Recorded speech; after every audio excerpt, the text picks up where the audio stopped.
The open world genre has become increasingly popular in recent years, and it's no surprise why, with titles like The Witcher 3 and The Legend of Zelda Breath of the Wild pushing the boundaries of what games are capable of. While 2020's PS4 exclusive Ghost of Tsushima doesn't eclipse these giants, it does carve out its own unique space in the genre while introducing new ideas and also calling upon its predecessors for influence. In Ghost of Tsushima, you play as Jin Sakai, the last remaining samurai after they are wiped out in the devastating Mongol invasion on the island of Tsushima. What starts as a mission to rescue his captive uncle turns into a fight to liberate the entire island and defeat Khotan Khan. Presented across this story are major themes of friendship, strength in numbers, and honoring tradition versus doing what needs to be done in the face of adversity. There is an incredible cast of characters that Jin will meet throughout, and they all have individual side tales that explore their backstory and strengthen the connection you have with them. In addition to your allies' tales, there are regular tales of Tsushima and mythical tales as well. The regular tales are nothing too special, usually consisting of investigative work, a pursuit of enemies, and then a combat encounter. The mythical tales, however, are where the story can really shine through, as they bring in deep background lore about the island, involve much more in-depth investigation, and usually have a sweet boss encounter at the end, rewarding you with a new powerful ability. As with most open-world games, exploring the world and uncovering the map can be a daunting, overwhelming process. While this sentiment was absolutely reflected in my early hours with Ghost of Tsushima, I quickly learned that my fear was unbased. Drawing upon a game like Breath of the Wild, Ghost of Tsushima presents its world in a way that feels organic. As I played, I began to realize that there was a certain sense of fluidity and connectedness that bound the game's activities together. As I completed one activity, I was immediately or shortly after intrigued by the next. There was always an overarching theme of the world guiding me, in a very literal way. Golden birds will lead you to points of interest. Foxes will show you the way to shrines. Saving residents of Tsushima Island and liberating camps from the Mongols will mark new areas of interest on your map, so you always have an idea of where you're gonna go next. And most importantly, whatever your current active main or side quest may be, the wind will guide you there. This is a relatively new feature introduced to not just open world games, but games in general, and I found that it was pulled off exceptionally well. All of these components of guidance present on the island of Tsushima helped me to create a formula at which I explored, and before I knew it, the entire map and most of its secrets unfolded before me in a way that felt very natural. And when it's time to inevitably head back and explore previous areas or unmarked land, there is a great fast travel system to use in which you can travel to just about any landmark. While I watched this world unfold before me, I was consistently accompanied by feelings of joy and wonder, due to the tranquil nature of both its activities and art direction. In addition to followable foxes and birds, you can meditate to compose haiku, take a bath at a hot spring, or test your finger dexterity at bamboo strikes. These activities were always a thrill to stumble upon, and they only added to the state of relaxation the world provided when I wasn't in combat. The island of Tsushima consists of bright, stunning landscapes with vibrant color choices, and the impressive particle effects that flow with the wind can be seen at just about any point. The beautiful thing about Ghost of Tsushima's gameplay loop is that everything you do is going towards something else. Those tranquil activities I just mentioned are all met with rewards like increased health, more resolve in combat, or more charm space. As you explore Tsushima, you'll get into a routine of always searching for supplies, crafting materials, flowers, and predator hides, as all these can be used for gear upgrades and cosmetics. Every tale you complete, villager you save, and camp you liberate rewards you with an increase to your legend meter, which eventually grants you more technique points that can be used to upgrade various skills. In a lot of cases, skill trees can be a great way to confuse the player and get overwhelming fast. But in Tsushima's case, I found they helped me effectively learn mechanics by giving me more time with them. Thanks to these trees and the open-ended rewarding nature of Tsushima, every player is bound to have a slightly different experience from the next. And this is especially relevant when speaking about its combat system, which is robust and versatile in terms of the options it gives you. The main focus is on upfront swordplay, but there is a whole other facet of stealth involved too. The basics consist of attacking, blocking, parrying, and dodging unblockable enemy attacks as indicated by a red signal. These basics are expanded upon further with the addition of different sword stances that are unlocked as you progress through the game and defeat Mongol leaders.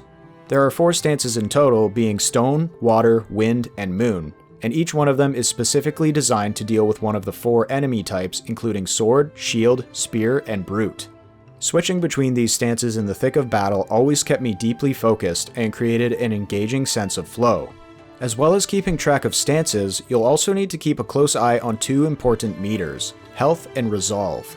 As you lose health, you'll want to heal fast, but the only method of healing available to you is by spending resolve, which is earned by successfully killing foes and in some cases parrying attacks.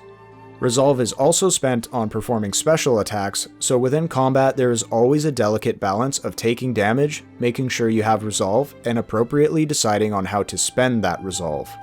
A combat feature unique to Ghost of Tsushima is the ability to engage enemies in a standoff.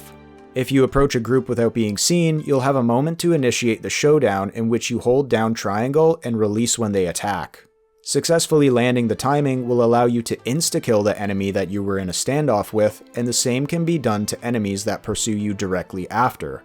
The amount of enemies you can kill in a standoff can be increased by various means throughout the game, and it was quite often that I ended an entire enemy encounter in the standoff before even having to engage in standard combat. I thought this feature was very unique and was a great way of calling upon traditional samurai film that had such a deep influence on this game. There are a variety of long-range weapons at your disposal as well, including a bow with standard and fire arrows, a longbow with heavy and explosive arrows, and a blowgun with poison and hallucinatory darts. With every one of these ranged weapons, a very satisfying feature called concentration cooldown can be performed, in which time slows, granting you more focus and accuracy. And if that's not enough, there are also a wide variety of ghost weapons available to use, which often feel overpowered in the best way possible. You can throw kunai, which stagger enemies, often killing them in the process, and there are black powder and sticky bombs that also stagger enemies, leading to an easy assassination, which is the primary way of dealing with enemies in the context of stealth, which I haven't even touched upon yet. I will just shortly, but it would be remiss of me to not mention the duels. These are cinematic boss fights that you share with important characters at critical points of the plot.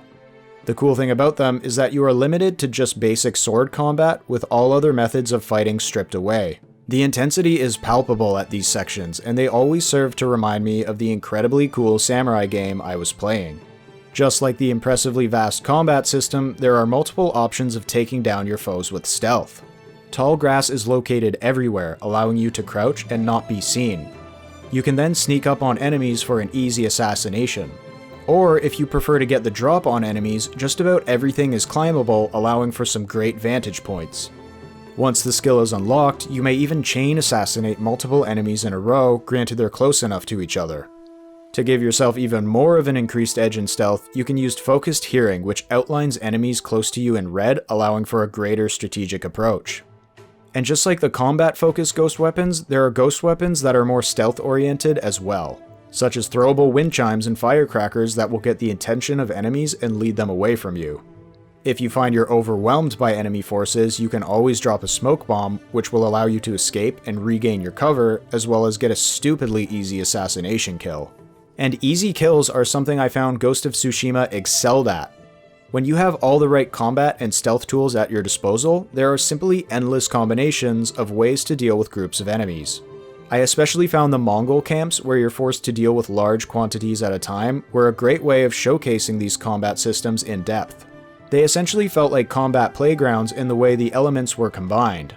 In a similar regard, I found the Shinto shrines were to platforming what the Mongol camps were to combat, jungle gyms that allow you to test your abilities. Across Tsushima are these visually impressive shrines that would seemingly take a scenic walk to get to, but thanks to the Mongol menace burning the bridges, Jin must find a different way around. And it is here that you will test your skills at climbing, jumping, and swinging in wonderfully constructed combos. These vertical tests of skill reward the player with a beautiful view at the top and special kami charms which grant particularly useful buffs. The rest of the game's charms can be collected in a number of ways, like completing side quests for example, and they can be equipped to provide a number of stat buffs. By finding and following the very cute foxes to Inari shrines, you can not only increase the amount of charm slots you have, but also strengthen the power of the charms you decide to use. While Ghost of Tsushima is a more than welcome addition to the open world genre, there are a few areas in which it struggles. This is a beautiful world, but because so many of its activities are repeated, and usually in close confines, you'll find it can sometimes get stale, especially in longer play sessions. I specifically got bored of exploring the same house designs over and over again. They do change these once per province, but it really wasn't enough to feel fresh. And while I mainly love the platforming, it would be dishonest for me to not mention its slip-ups.